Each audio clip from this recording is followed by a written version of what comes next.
Hi, everyone. Welcome. So this is Pioneer Valley Writers Workshop, and this is our last reading in our year-long manuscript program reading nights called February Reading Nights on the event. And it's the celebrating the year-long memoir workshops tonight or today, depending on what time zone you're in, led by Celia Jeffries. So I'll say a couple words, kind of similar announcement as I've made before in the past readings. But if you're new to this program and what it is, you can read more about it on our website on pioneervalleywriters.com. It's under creative writing classes. There's a lot of description about what this program is, what it offers, what the writers in the program have committed to for the course of the year. And it's open every fall for applications. And the program begins every year sometime in the spring, usually March, and runs a full year. So these writers, the writers that you'll hear reading tonight, have made a commitment to this program, which we consider fairly rigorous on par with a lot of MFA level work.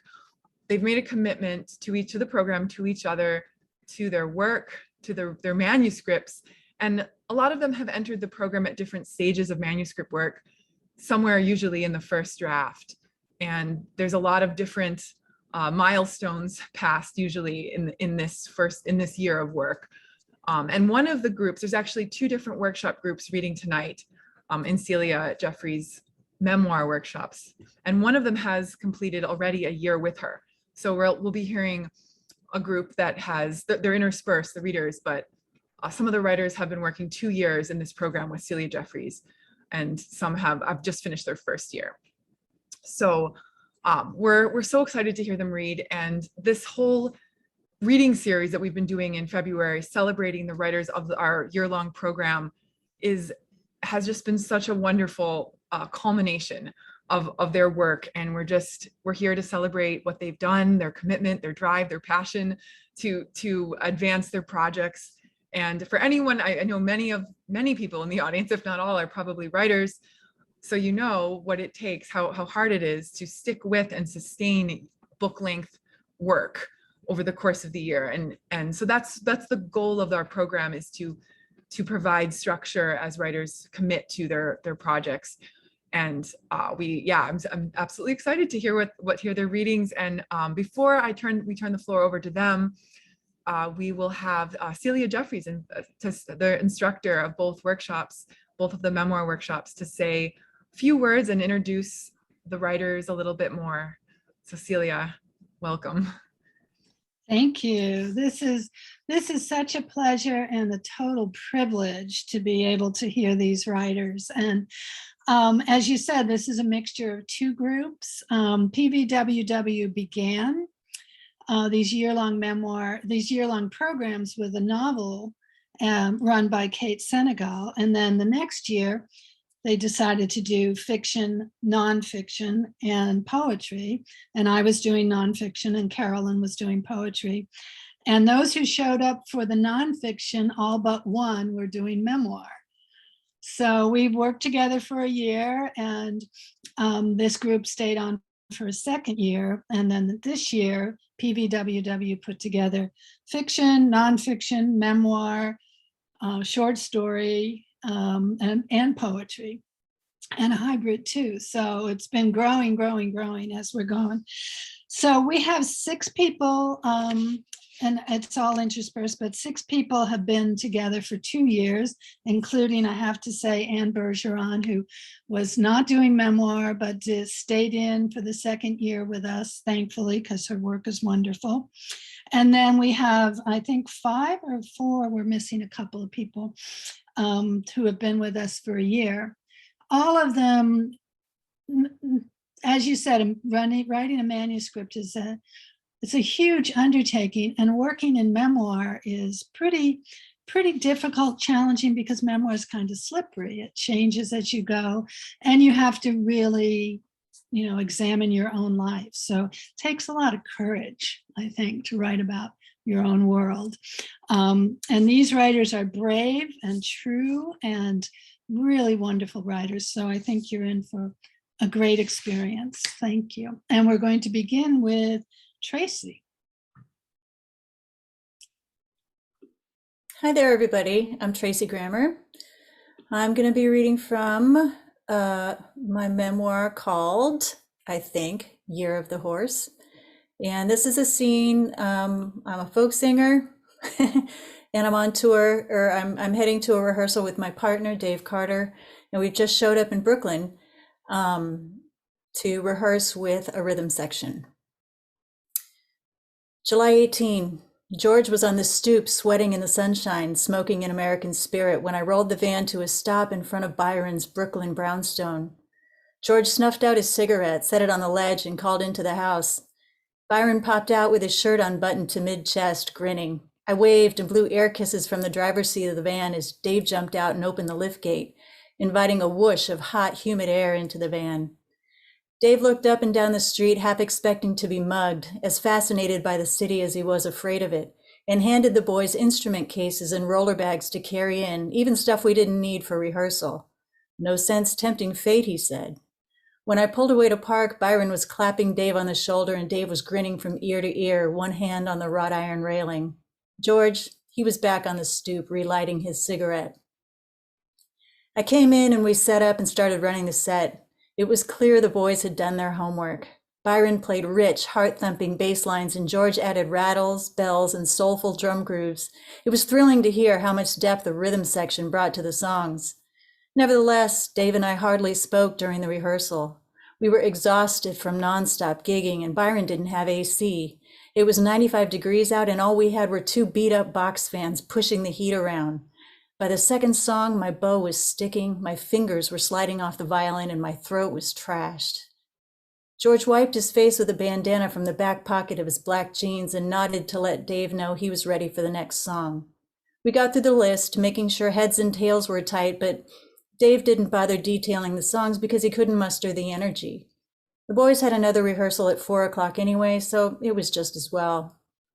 Flushed and with a guitar-shaped sweat stain spreading across his chest, Dave tipped back the last drop of water from his small glass and hunched over to play the last tune. He was sloppy with the chords, and afterward, he gave me a long, strange look and shook his head slightly. His face was gray. He's too hot, I thought. He's getting delirious and dehydrated. I wiped the sweat from under my eyes and nodded back at him. Let's get out of here is what I wanted my eyes to say. We're done. We still had a 3-hour drive ahead of us to the hotel, but at least the van had air conditioning. As I was zipping up my violin case, half delirious myself, I realized we'd forgotten a song. What about Phantom Doll, I said. What's that, Byron asked. Only his awesome new tune, I said, ever the cheerleader. It's not folk, Dave said, chuckling and slicing the air with his hand. Definitely not, I said, as if folk were a dirty word. George and Byron didn't care, folk or whatever, but we didn't know that. We were trying to appear urban, trying to impress our New York City bandmates. The truth is, folk was the genre that embraced our music, but Dave in particular was terrified of being pigeonholed there. In interviews, he made it a point to name drop Jacques Brel, Mozart, Merle Haggard, Carlos Castaneda, and Joseph Campbell so that people would appreciate the breadth of his academic and artistic foundations. Me, I like to name drop Neil Diamond and John Denver just because it made Dave cringe, but I digress. The new song's unlike anything I've ever written, he said. It's jazzy, it's got trick chords, it's got ghosts. He laughed at himself and wiped his nose, a tick when he got excited. Talking about new material always got him going. We were kind of hoping we could play it with you at the festival, but Byron, I know you guys gotta go and it's complicated and I don't know, we're all tired and I just don't think there's time to work it up. Byron and George traded glances, then looked at us, aware that Dave had just lobbed a challenge in their laps. Why don't you just play it, I said. You know you want to. Byron, do you guys have time? Do you want to hear it?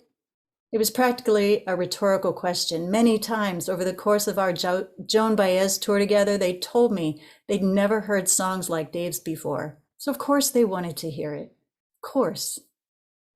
Dave pulled a wrinkly printout from the belly of his guitar case. I smoothed the paper and held it in front of him and he began to strum. The song was so new, we still didn't know which of us was going to sing it. He took the lead, but he was so excited and so hot that his fingers slipped around and he giggled and choked on the words till he found a groove. When the sweeping cabaret-style chorus came around, I sang with him. The boys stood in front of us, nodding to the beat and looking at each other like, yeah, we got this. When Dave landed the last chord, it was high fives all around. Hell yes, said Byron, all teeth, while George, typically stoic, said in a thicker than usual Hungarian accent, we have to play this.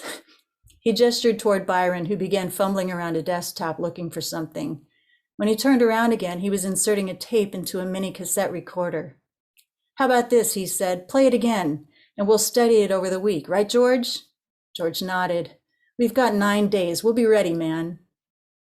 I could already see the four of us at Falcon Ridge under the bright lights, killing it. Still needed a good violin solo, but I knew Dave would help me write one. He always did. What really got me in that moment was the transformation, though. So exhausted just 10 minutes earlier, Dave was giddy as a schoolgirl now. We all were. Byron pressed a button on the recorder and gave us the nod. We tilted our chins toward the tiny machine and sang in unison this time, 2 voices on the melody all the way through like one person. When it was over, Byron rewound the tape a little, hit play, and we all leaned in. Barely detectable over the fans in the room and sounding as compressed and staticky as AM radio, there we were, singing Dave's newest song together for the first time, and the last. Thank you. Next up is Carmen Champagne. Thank you. So I'm going to be reading my name is Carmen Champagne, and I'm going to be reading from the memoir I've been working on. I was hoping to have a full manuscript at the end of class. I'm happy to say that I have a beginning, middle, and end. And I'll be reading from somewhere in the middle. I don't have to conjure the smell. It's already there, in my nose, acrid and sharp, as I make my way north on I-91. A cobweb of wispy white clouds splay the brilliant blue framing the Hartford skyscrapers. I don't question why I'm smelling smoke. Passing through the capital city, I reach for my American spirits tucked in the side pocket of my canvas bag. Only when left, I maneuver the sole cigarette out of the box with one hand. I don't recognize the song playing on the radio. It's Sunday in the land of steady habits, a jam band. I don't change the station. My ears need the presence of an unfamiliar tune. I find my Bic, light my cigarette, and note my hand is trembling. What am I driving into? You know what you're driving into, my inside voice is direct, and you're going to need more cigarettes. I don't question it, just answer the call. I get off the exit before mine to make a stop at the Citgo on the way. 2 fresh packs purchased, I'm pulling out of the gas station and my cell phone rings. It's Sue Healy, a police officer and former coworker at Windsor Police. Oh, this is happening now. I don't let it ring a second time. Hi, Sue, I'm on my way. The 911 dispatch voice of my past has kicked on, and my words come out firmer than my limbs are feeling. Carmen, clear, succinct, at the ready. Yes, I'm almost there. At your house on Park Ave, Sue confirms. Yes, I'm coming in from Windsor Avenue. There's a fire, okay? Yes, Sue asks. Is there anyone in the house? I don't know, I say. I don't. Sue instructs. Park Avenue's blocked off, but Brendan's there. 175, I get a flash of his badge. Drive right up to his cruiser and he'll get you through. We hang up. My cell phone rings. It's my husband. Where are you? You need to get here, Carmen. Matt, I know. I'm almost there, I say. My cell phone lands in my purse when I throw it aside. Why am I not there yet? Jesus. I can see the lights from the police cruiser ahead. Cars wishing to turn are being redirected. I get in the left lane and pull up. I make eye contact with Brendan as I steer towards his police car. I see him recognize me. During the years I dispatched, he and I worked many of the same shifts together. Sue said to let me through, I say. Pull around, Carmen. Park behind the engine there. Brendan points to the truck closest to the corner. The road is closed and full of red trucks, flashing lights and smoke. Lots and lots of smoke. I can't make out my house. I slide the fresh pack of cigarettes and a lighter in my front pocket and exit the car. I walk towards the middle of the street, see a ladder truck filling the intersection, pointed towards my house, which I still can't make out. The ladder is up, extended. A firefighter points a wide-mouthed spew of hose water into a thick wall of gray smoke. My eyes adjust and I see lashes of orange, transparent flames mixed in. Sue's standing in front of me. I look over her shoulder and see a line of blue police cruisers parked on the sidewalk across the street. Sue touches my arms with her hands, brings my attention to her. "The house is gone, Carmen," she says. I move away from her, crane my neck, squint. I can't see it. "I don't care about the house," I say, and continue moving. I need to see into the backyard. Paul, one of our employees who's been staying at the house, came into the restaurant early to prep. I know he's not there. Lined with emergency apparatus all the way up the side, I can't see any houses on this side of the street. I hunch over, bring my view to underneath the rigs as I walk, but fail to see much beyond grass. Jesus, Julian, don't be there. Thank you. And the next writer is going to be Linda Castronovo. Thanks, Carmen. Hi, everybody. Thanks for being here. I'm in Celia's second year, or just finished Celia's second year. And this piece that I'm going to read tonight came from an assignment she gave called the flashlight exercise, which is designed to shine a light on the heart of the memoir. So it's not a scene, so it's different than what you've just heard, but part of it might end up as jacket copy. I was raised on Disney magic and Catholic lies, reminded constantly of what good girls did and didn't do, what was expected of little ladies. My father was an Air Force captain from a Protestant blue blood family. When he fell in love with another woman while I was still a baby, my mother returned to her hometown with me and my older brother and gave birth to our little sister 6 months later. We were surrounded by extended family until she married Father Jim, a newly ordained Catholic priest assigned to counsel her on the annulment of her marriage. Instead, 5 years later, he left the priesthood, adopted the 3 of us, and moved us across the country. The next 12 years were simple survival. My parents passed along lessons in fear, criticism, and violence.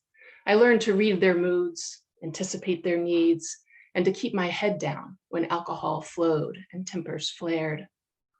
In college, I was a chameleon who could easily read the kind of person others wanted me to be. Party girl, I can match you drink for drink. Helpmate, I can help you move or study or build a loft. Need a good listener, cheerleader. I erased my needs because it was easier to appease than to disappoint. I had no real sense of who I was. Years of trying to make sex and relationships work with men left me frustrated and feeling broken. In my 20s, I remembered being raped at age 9 and had an explanation for a string of failed relationships. I didn't understand love because I'd been sexually assaulted. I couldn't trust men. I followed my attraction to women, to the athletes whose strength and grace I admired, and found my tribe. When Jen and I started a family, I believed I was following the rules for a fulfilling, happy life. As if the external trappings of career, partner, house, and child would ensure contentment. But I had no healthy models for navigating the inevitable conflicts and continued to struggle in relationship. I watched movies like When Harry Met Sally, You've Got Mail, and Sleepless in Seattle in the naive hope that the secret to a successful relationship would reveal itself. But they were just grown-up versions of Disney movies. Finding the right one was a matter of chance or destiny. The wedding was the finish line. I needed to know how they made it through the next 10 or 20 or 30 years. I had no idea how real couples coped with competing needs for time and space. How did people happily stay together for the long term? It wasn't that I didn't have an internal compass. Mine was just unreliable. It led me in the general direction I needed to go. You can get where you're going with a bad map. It just takes longer. My mother used to laugh when she took a wrong turn and got us lost. I guess we're just taking the scenic route, she announced over her shoulder to us in the back seat. This is the story of how I learned to love and be loved. It's no Hollywood romantic comedy, and here's the short version. Love is not a thing that happens to you. Love is not a feeling at all. It's not something you find like the perfect home or job or partner. Love is a skill. It's something you do. The story is messy, but it's all here. Trust and betrayal, sex and identity, conflict and confusion. Much to my amazement, I learned to see and be seen, know and be known. I took the scenic route, but I found my way. Thank you. Our next reader is Carolyn Benson.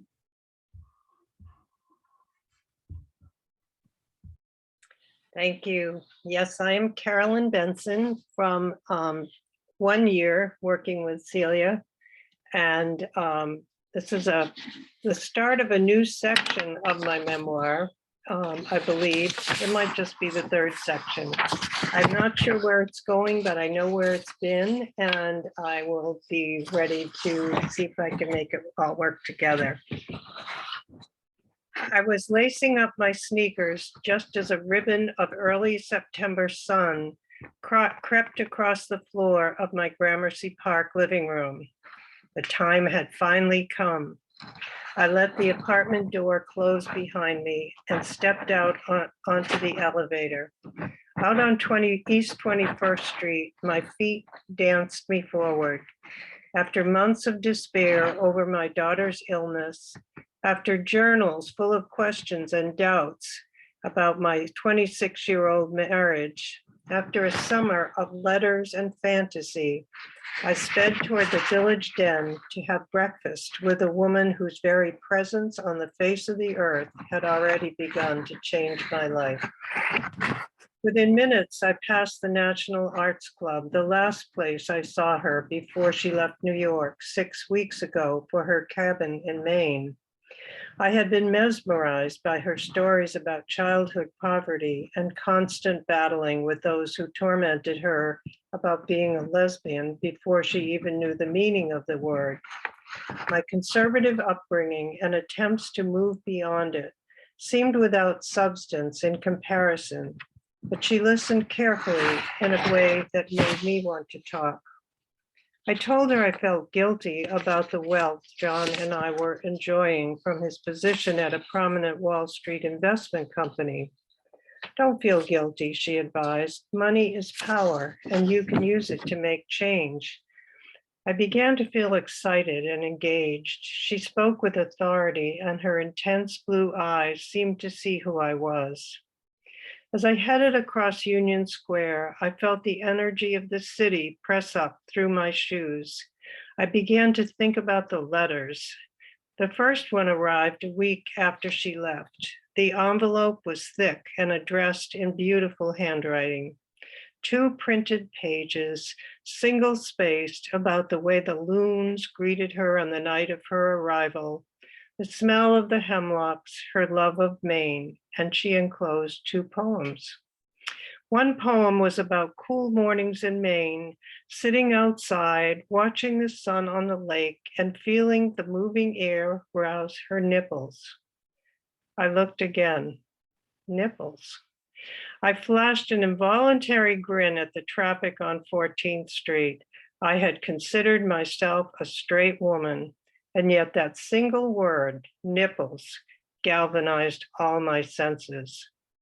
Every 2 weeks or so, there would be a letter. I would write back, telling her things I usually kept safe in my journal. One day, she called me from a roadside payphone to tell me about a tornado they'd had. Strangely, between every sentence, a voice inside me said, "I love you." That clear, like a rude stranger on a patched in line. I love you, I love you, I love you. Well, I had no idea what to do with this voice, and so I ignored it. Apparently, ignoring the voice left great silences around my responses. Afterwards, she told her friends she thought I was the tightest, most unfriendly person she'd ever met. Oh, she's a New Englander, they said. It'll take her a while to warm up. After fantasizing about her on the beach, reading her letters over and over, not being able to get my mind off her, I had decided that morning, lacing up my shoes in a patch of city sunshine, to let her know of my feelings. Now there she was, waiting in front of the village den. And here was I, flying across the street, all warmed up. The next person to read is Pamela Sharon. Hi, thank you. So I am Pamela Sharon, and today I'm going to be reading an excerpt from my memoir. It's called 3 Rounds of Shy, an African memoir, and this piece is called Digging to China. As far back as I can remember, I was obsessed with learning about other cultures. I played in the backyard behind the dollhouse, the name for our tool shed where my older sisters used to play with their dolls. I must have been 5 or 6. I dug in the fertile ground, not far from our sprawling vegetable garden and steaming compost pile, while I listened to the brook at the edge of our yard bubbling softly in the distance. At first, I dug small holes, built castles, or made mud pies with the water I carried up from the brook in a plastic pail. I remember Dad walked by one day, sweaty from weeding. He paused as he pulled a white handkerchief from the back pocket of his khaki work pants. "Wow, that's a deep hole. Looks like you're digging to China," he said as he wiped his brow. "Is that possible, Dad?" I asked. "Do you really think I can, if I dig far enough?" "Sure you can, sweetie. Just keep digging." From that moment forward, for the next several days anyway, digging was all I wanted to do. I woke up early, ate a quick breakfast of homemade buttered toast, slathered with the sweet jam from the strawberries and rhubarb Mom had picked from our garden the previous summer, then worked until lunchtime. I listened to the chickadees and watched the crows fly overhead. Occasionally, I saw a hawk soar in the sky, its wings teetering in the wind, and wondered what it would feel like to fly. Or I cloud watched, marveling at the shapes they formed: horses, dogs, Winnie the Pooh, a bicycle. Sometimes I gazed up at the canopy of trees and studied the branches that seemed to imitate marionettes as they swayed in the breeze. I remember hitting something hard with my shovel one afternoon. Could this be it, I thought? What if I really had dug there? What would the people look like? What would I say?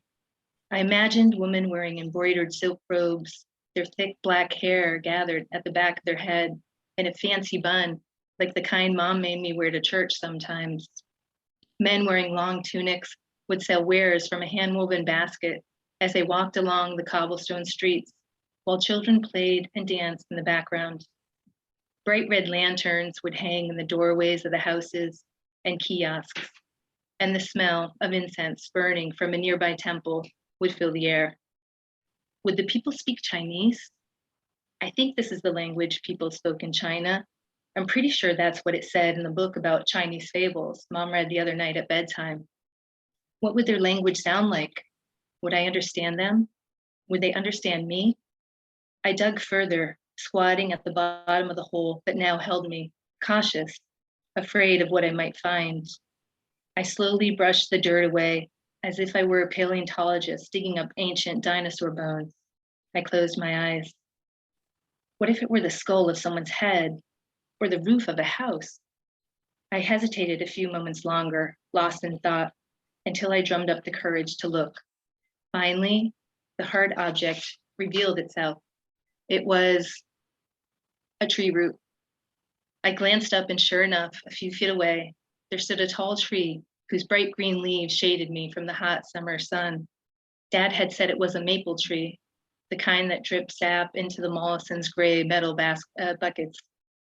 The Mollisons had a farm a few miles away and had an ongoing deal with my parents. They hung sap buckets on one of our maple trees in the late winter and collected them in the early spring, and in exchange, gave us a gallon of homemade maple syrup made at their farm. After I discovered the root that day, I began to doubt if I could dig all the way to China. Had I not dug far enough? Was I even getting close? Already I had worked hard for several days and had only come across some worms, a few small rocks, a beetle, an old bottle, and more tree roots. I don't remember how long I worked on that project or what other activities I did that summer, but what I do know is that Dad's innocuous comment had piqued my imagination and made me curious about what lie beyond the confines of my small town. So thank you very much. Our next reader will be Pam Roberts. Thank you.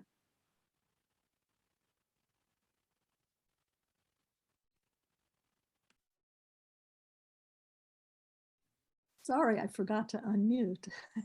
So here I am back again. Thank you, Pamela. I'm Pam Roberts, and I'm going to read from a memoir I've been writing about losing my son, Thomas. And I do not have a beginning and middle and end. I do have a lot, though, and this is a potential beginning or prologue. And thanks to Celia for helping to edit this particular piece. As I write this memoir about loving and losing my son, Thomas, I know my story truth is different than the truth of living it. How can I ever really tell you how it feels to bring a sweet baby into the world, to birth a yowling, bouncy bundle of joy, and to also be present for his dying, and to be so intimately connected in the 34 years in between? I barely know what to make of it myself. The world gave me a son, a beautiful baby boy, and I learned about unconditional love, giving and receiving. The world blessed me with this remarkable boy, a determined, upbeat, loving being whose body didn't always do what he wanted it to do. My heart broke open over and over with grief and joy. The world gave me a girl, a dark, punk-haired baby daughter, gracious helpmeet to her older brother and to her father and me, who grew up to be a sensitive, thoughtful, and savvy young woman. When the world gave me diagnoses, my son's and my own, I learned about fear. In the deep night, I listened to my heart pound on my chest. I felt the nerves of my torso jangle, my stomach clench. The thoughts race so furiously in my brain, I thought it would explode. In my terror, I grasped for the Lord's Prayer, the 23rd Psalm. I stumbled over the words. No matter, surely goodness and mercy shall follow me all the days of my life. Surely goodness, surely mercy, surely my own personal prayers will be answered. Please let me live long enough to raise my children, I begged after my breast cancer diagnosis. Please let my son live a long and happy life, I pleaded, as a progressive neurological condition robbed him of his abilities. Please protect and keep my daughter. My prayers were answered. I did live long enough to raise my children. My son did live well until he didn't. My daughter still laughs and cries with me. The world gave me answers, and I learned to ask questions. What is healing? Where is courage? How can I mother well? How can I tend my breaking heart? It gave me chances to redeem myself over and over. The world gave me the opportunity to care for, support, love, get mad at, be patient with, try to hurry along, find solutions to seemingly unsolvable situations, and make big and small mistakes, to hurt and to feel shame, to grieve, to feel lost and alone, to pick myself up and wonder who I am without my son. The world gave me so much, and I try to share some of it with you.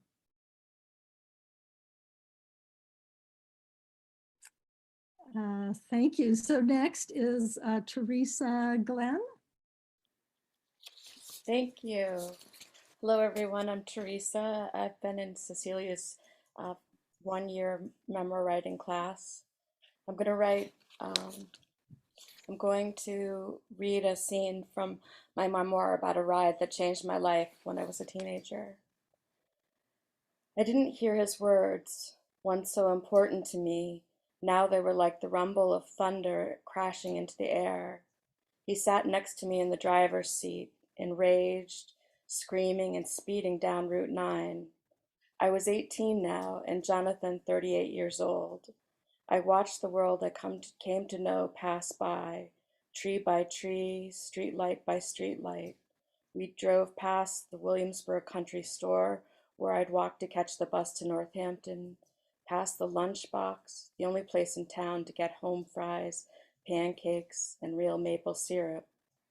His driving matched the intensity of his yelling, which overflowed into the winter night. Down, down, down the road we drove. He slammed his fist into the dashboard over and over as he screamed. This would be the last time on this road together, through Haydenville, down the steep hill into Leeds, past stores and homes and the VA hospital, past Look Park. His screaming continued. I remained silent, looking out my window, through Florence Center, past Flo's Diner. Earlier in the evening, Jonathan laid on the couch reading John le Carré. I tried to get his attention now that we were alone for the weekend. I had just ended a call with my sister Joanne, who was angry with me, wanting to know details about my relationship with Jonathan I didn't want to share. After a while of sitting across from him, I blurted out, "My sister Joanne knows, and she's going to tell." He continued to ignore me, though clearly he heard. In my anger and frustration, I grabbed a pillow from my chair and threw it at him. He leaped up off the couch and grabbed me, wrestling me down to the floor. As I lay on the red and blue oriental rug, he jumped on top of me, straddling me. He slapped me across my face hard, making my lips bleed, and shook me, his face only inches away from mine.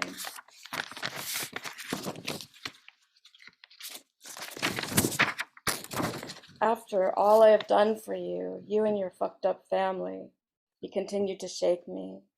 My head was inches from the TV screen. I could see the light flicker in his eyes. I remained quiet and didn't move. He was going to kill me, I thought. Then he looked deeply in my eyes and let me go. "Get your things. I'm taking you to your parents' house." I saw how he hated me and all that I represented. He screamed again, "Get your fucking things now." I got off the floor quietly and began to gather up the things I love most. My guitar, my camera, some clothes I threw into a big trash bag. He took the Martin guitar he gave me and threw it in his car.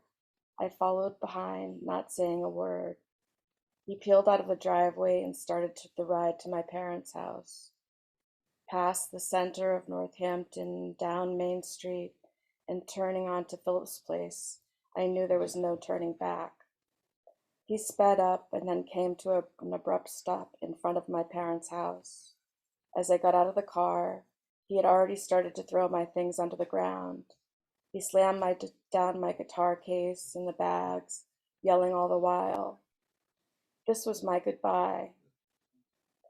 Then he got into his car, and I watched him drive away. Thank you. The next reader is Phyllis Muldoon.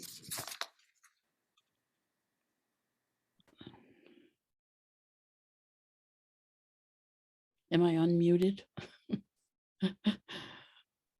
Okay. Well, I just want to say it's been lovely hearing everyone's pieces, especially those writers who were in the trenches with me. It was great to hear your voice again, and I'll have to wait for Ian at the end. So this is from a draft that's called tentatively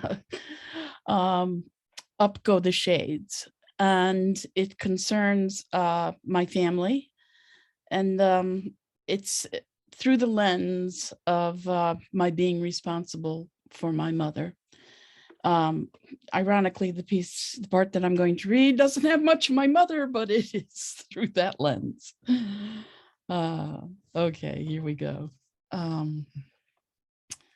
Alone one night, I drove to my parents' house in the darkening December and ended up parking on the backyard grass, right next to the porch for easy loading of boxes.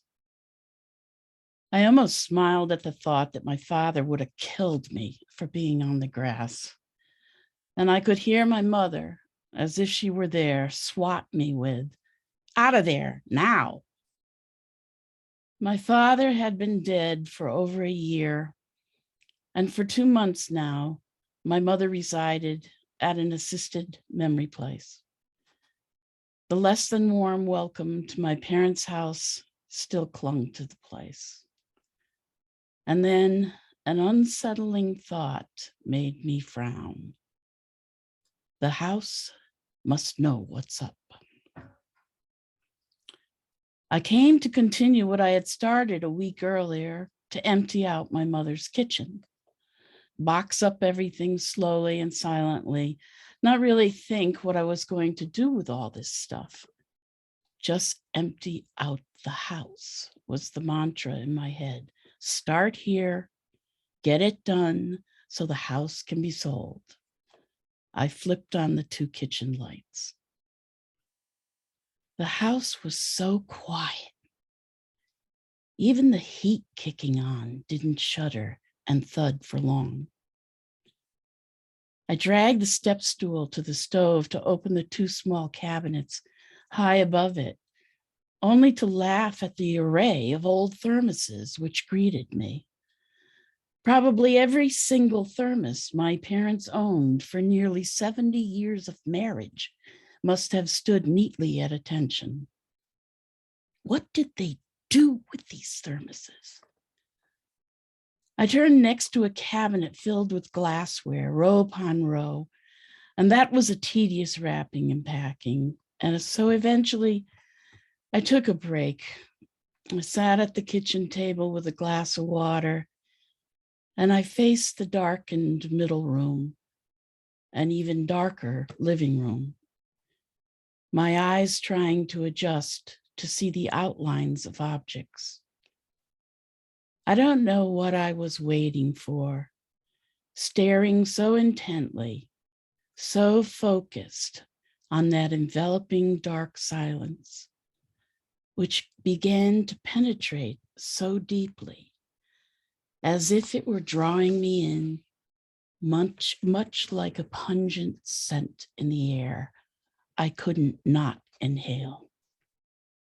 The blackish shimmer of deep crimson drapes seemed not simply a swaying slightly to the heat of the radiator, but a flowing outward, great swaths of fabric, like a long pleated cloak, collecting the dark, burnishing me into the blackness of it, inseparable. And then there he was. At least I felt him there, even dead. Of course he was dead. Wasn't he dead? He couldn't help but be in this house. He'd practically rebuilt it. He glued and nailed paneling over horsehair plastered walls, moved and rebuilt doorways, hung new doors, lowered the ceiling, screwed in braces for new tiles, yanked out old knob and tube wiring, refigured electrical outlets, lay new plywood flooring, installed the matting, the carpeting, mitered and planed new wall molding, reframed the windows, tied new cord sashes to the old leaden weights in the windows. He put in the very sills and windows themselves, stained them not once, but 3 times. The acrid smell of turpentine and polyurethane filling the room for months. And all on just this floor. only these rooms. And now I'd be running up against him in every shaded corner and lighted expanse. I could feel his possession of this house as firmly as I held the glass of water in my hand. He had loved this house more than he had loved any of us. And he was angry. The house seethed with it. When had it not? What the fuck are you doing? I heard thunder in my ear. And right on its heels, my eyes squeezed tightly, my almost inaudible murmuring, please don't, please don't, please don't. It was as if something had just exploded. His big wide-armed recliner rocking against the wall in a forward and backward pitch of fury flying out of it, followed by a gust of clove and citrus, Old Spice, whizzing by me to where the leather whip hung between the calendar and the green wall foam. It didn't hang there anymore. I must have packed it already. I didn't remember packing it. Did I pack it? No. Just the welcome sign hung there now. That one we got for free from saving all those Maxwell House coffee labels from the cans. Isn't that what was there now? Wasn't it hanging on the hook? I moved to get out of the chair to see, but abruptly stopped. The air seemed so dense, so thick with dust suddenly, my shallow breaths coming fast. But then there was some swirl in the air, a spreading swirl of cigarette smoke, roiling, seething in intensity, headed straight for me. It knocked me back into my chair as I watched my dad's fury pump his legs, his rage hot, swollen, ready for my sister Pat, his whip in hand. I'm home, I say, and now look straight ahead, not at the hanging phone on the cabinet wall or the cloth calendar pinned next to it, but above, at the wooden handle holding 10 thin strips of supple leather, the whip my father had fashioned and hung, greeting us all every time we walked into the house. No one returns my call. Okay, now on tap is Elaine Kinney.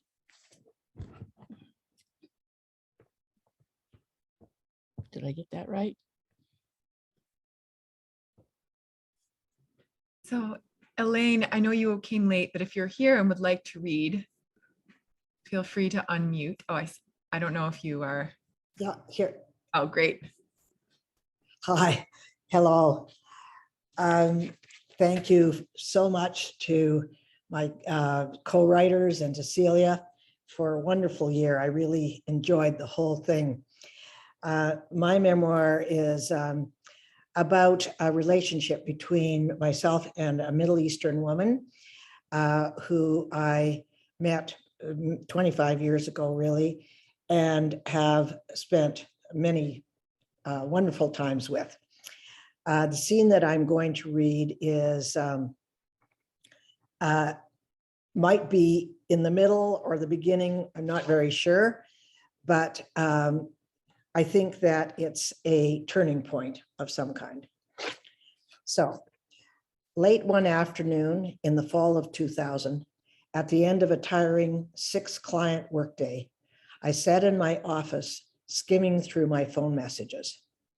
When I came across one from Hala Kazem, a client I had not seen for over a year, I sat back and looked at the Arabian Sea. I hadn't heard from Hala, a mention of Hala from Hannah or Mona in months. When her depression began to lift, she stopped therapy and she left her husband. At the time, it seemed appropriate that she was taking a break, but now that she was on her own, I phoned her back, assuming she wanted to resume therapy. Hi, I miss you. Can you come over to dinner at my apartment Thursday night? I'm having a few other women and would love you to join us. Her voice was the same, upbeat and enthusiastic as before. She was always very good at hiding her depression. Sure, I said. What time? She gave me her address and the time, and we hung up. My brain started a screaming match. What the hell did I just do? She was a client. Boundaries, ethics.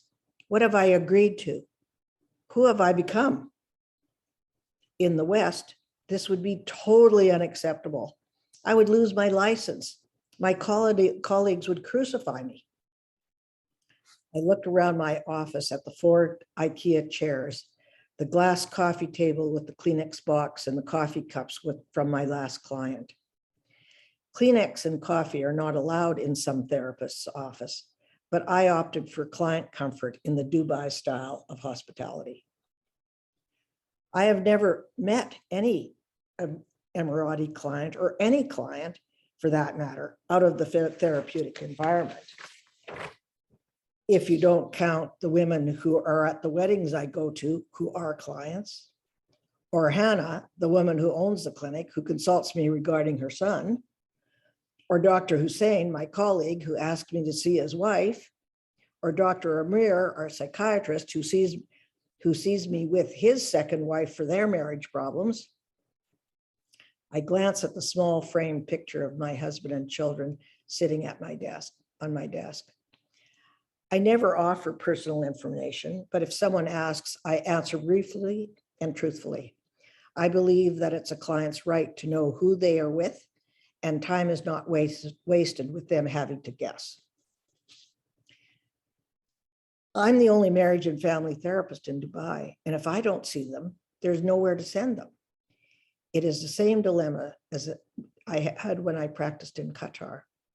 There are so few resources, and so I stretch to accommodate the needs in the community. I pick up my handbag, visit my private bathroom, reapply my lipstick, and stare at myself in the mirror. Why Hala? Why now? She will likely see this as a simple extension of a caring relationship. The ethics of my field mean nothing to her. Why should they? Her world is relational, and I was trained in a world of individualism. A flat refusal would be insulting in her world because it would not make sense. In my world, relationships come with labels and rules attached to the labels to protect the rights of the individual. The therapist-client relationship is loaded with rules. Everything from no Kleenex to not seeing a client socially for 3 years after therapy is completed. I walk down to my yellow Thunderbird convertible and start the engine. No, this is my decision and my challenge. Hala is inviting me into her world, and I want to enter it. I admit I learned a lot from her. I admit that I learned a lot from her when she was in therapy. She taught me about the tribal loyalty, the marriage and family structure here, women's roles, and Islam. I want to learn more. She's a dynamo of a woman, and I know that she has started a new life. The community is likely being very hard on her. She may be lonely and has invited me to say thank you. We will see. Thank you. The next reader is Anne Bergeron. Hi, I'm Anne Bergeron, and I'm going to read an excerpt from a manuscript that I'm writing called Blood, Water, Bone, Meditations on an Ancient Future. And this is the foreword to that collection, which is an interweaving of essay-ish stories of body, female ancestors, and place as my offering to a kind of kinship that I feel directly with the earth.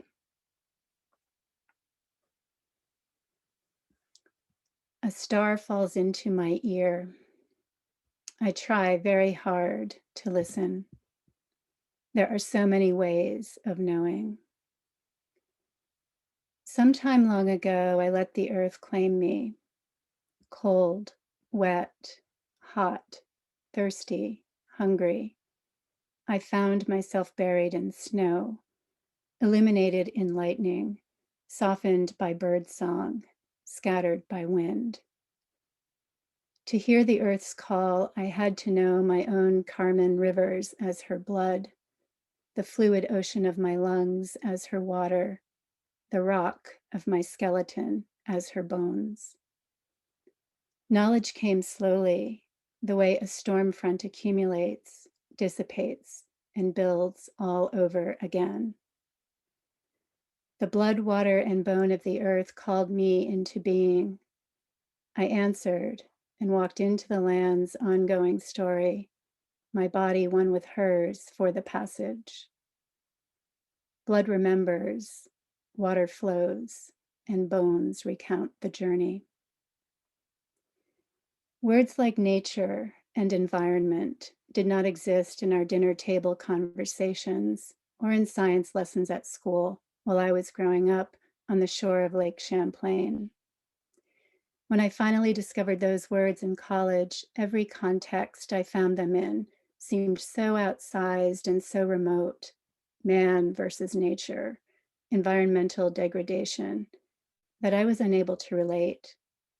I could not imagine pitting myself against nature, at least not intentionally.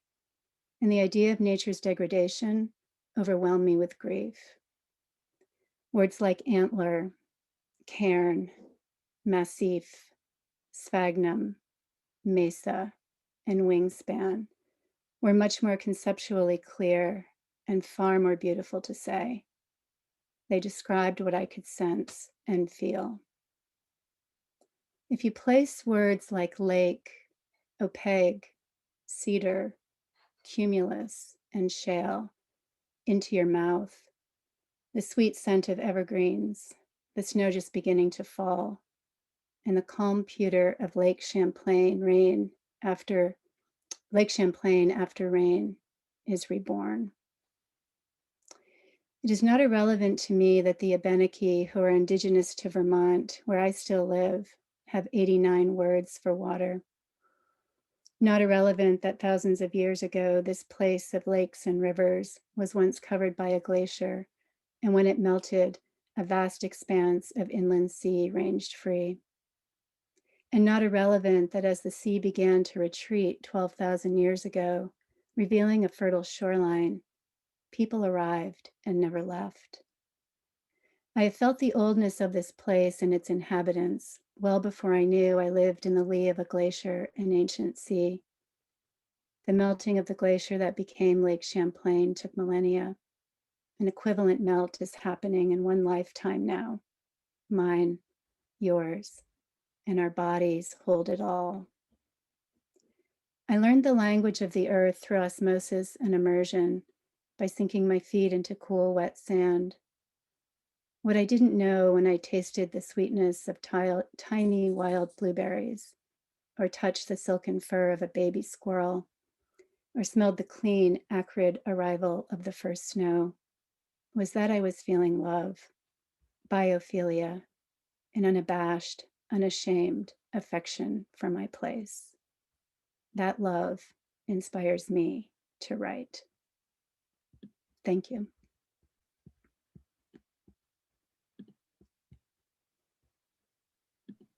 Thank you so much, Anne, and everyone. Wow, that was, oh my gosh, I don't even have words for how incredible you all were. And the comments, if you have not seen the comments that have come in when you read, head there and look at them, because just so many amazing lines and imagery and sensory descriptions and powerful, it's heartbreaking, just so many emotions. I'm just blown away. Bravo to all of you, and And Celia, bravo to you too for shepherding these writers through the year. And big round of applause. I'll clap for everyone who's not on screen. So we have some time. 5:15 is sort of the technical, I guess, end of the event, but we can chat for a few minutes if there's questions for the readers or questions about their experience over the year or their processes. I'm always so curious to hear from people who are working on book length projects in an intensive way, just about their process, and in particular about moments or breakthroughs or how it changed throughout, like how the project might have shifted from where they were a year ago to where it is now. So those are some of the things that I would love to hear from you, from everyone who read, or those in the program who haven't read also. But if there are other questions too, feel free to put those in the chat, or just raise your hand and unmute. We can chat that way too. Yeah, first of all, I'm just in awe of every single one of your readers and their works in progress. And Celia, your masterful teaching. So I am plodding along, writing a memoir of my own, and I'm finding that, it's I don't know, it's an organic process, and I want to hear, and I don't know who to call on, whoever wants to take this. But I can't imagine writing an outline and then following it. And, I was trained in the world of academia, where all that academic writing was supposed to be following an outline.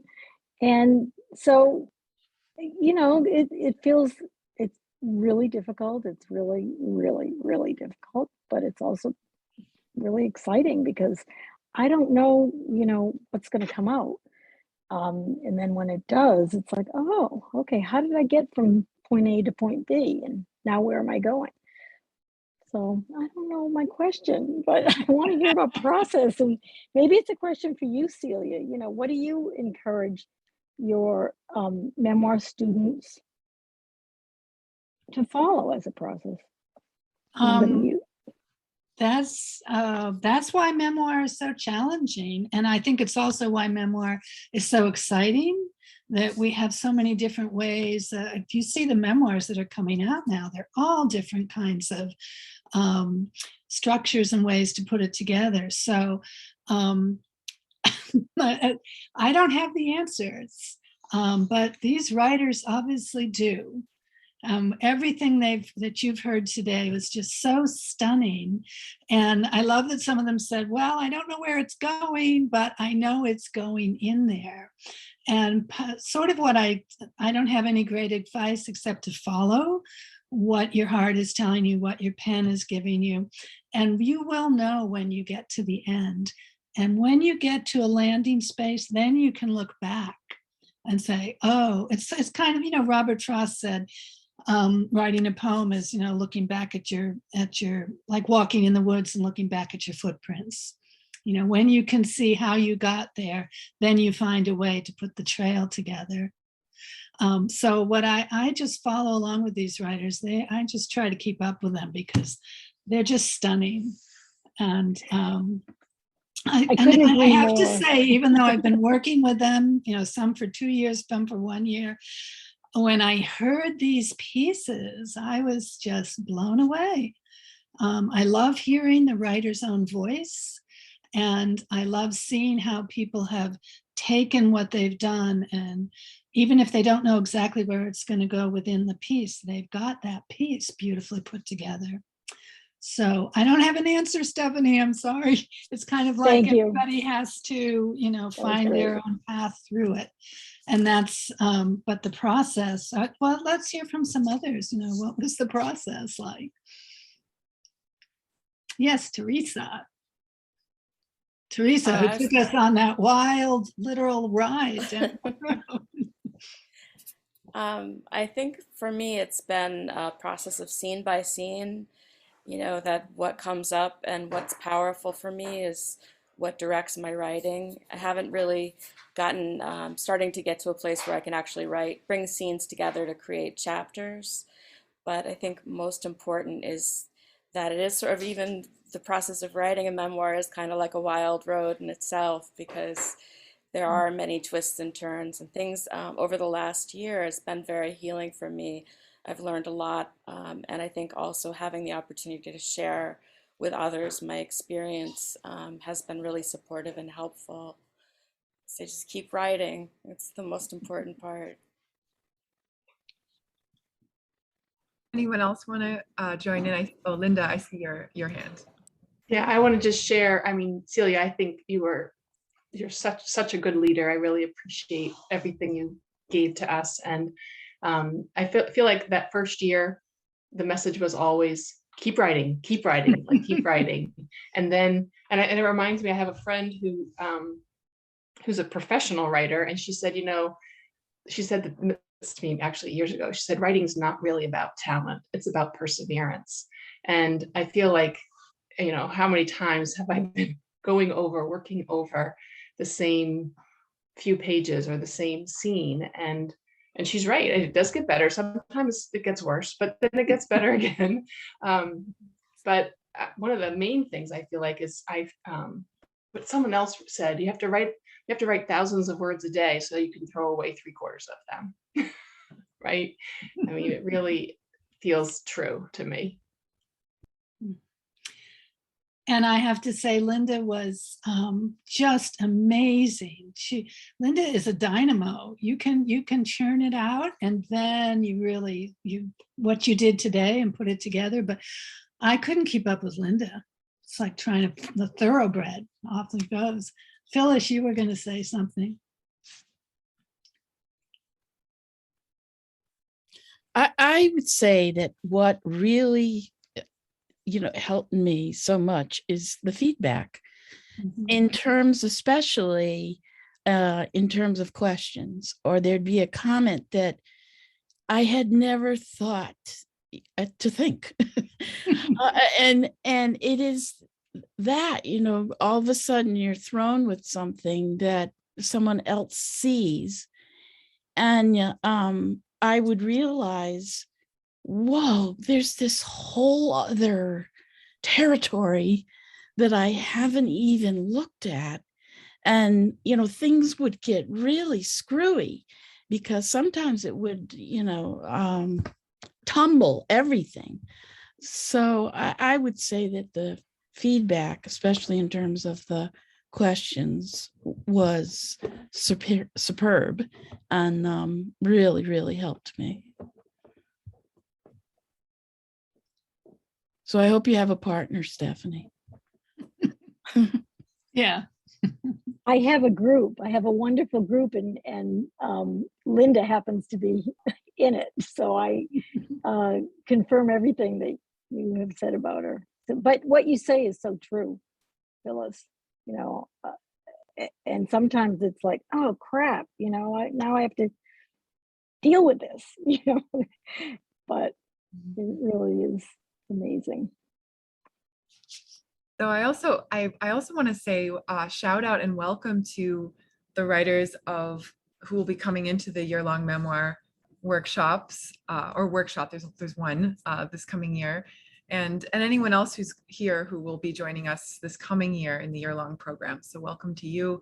You're in for a wonderful year. And I also, on that note, Celia, we're so sad that we are losing you in the program for this year, but I also, for this coming year, I know that it's exciting for you too, to do more writing and have more time. So we just want to, from all of us, just thank you so much for being a part of this program, for creating essentially the year-long memoir workshop. Thank you so much. And for those of you who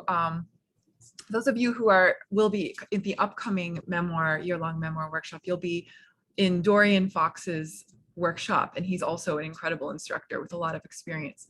So we really look forward to welcoming you for that. Though I will say, on a really exciting note, that Celia, you can still study with Celia at PVWW. She has an actually incredible reading like a memoir workshop coming up later this spring, reading Baldwin, Notes of a Native Son together and talking about the craft and art of memoir, of what a memoir is essentially. And Celia, do you want to say a few words about it actually, or what, or no pressure? Sure. This is going to be a 4-week dip into, we'll read Baldwin together, Notes of a Native Son, and there will be writing exercises around that. He is a masterful writer. And even though memoir wasn't really quote a genre at the time, he put together an amazing thing. What I love the most about him is how he intersects the personal with the public, and how he did that. And he puts the world of the story together. So we'll be looking at it very closely. It'll be a nice, I think, interlude, because there won't be, reading other people and giving comments, and just doing your own work and reading Baldwin. So a short little 4-week thing. And I did one last year, which was reading Tim O'Brien. And I just love digging into the masters there.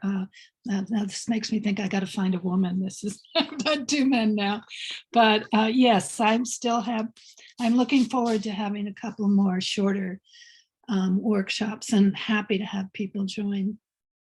And I would link to that class, except it would take me a second to pull up that link. So if you are interested in reading more about that workshop and reserving a spot in it, you can find it on pioneervalleywriters.com under our classes. You can just scroll down through our workshops and it's there. You can sign up. But thank you again, just to everyone who signed in, tuned in tonight. So nice to see so many familiar faces. Thank you for your very warm words and participation in the chat. And it's just so great to have everyone here. And again, thank you to all the readers. Thank you to everyone for being a part of this program with us for this year. And we're just cheering you on in your journey. And please be in touch with us. Let us know how it goes. We're here for you to encourage you on, because the journey obviously doesn't end. It continues on with the next leg. So we are behind you. And thank you to those coming in. Thank you to Celia again. And we hope this is our final reading in this series of February reading nights. So we will see you next. We have an April poetry reading that is not yet up on our website, that is going to be happening in April with some PVWW poets. So make sure you can check back on our event page and see what's listed there. New stuff is added frequently. So we hope to see you. I hope to see you then. So thank you, Keep writing. Yes, keep writing.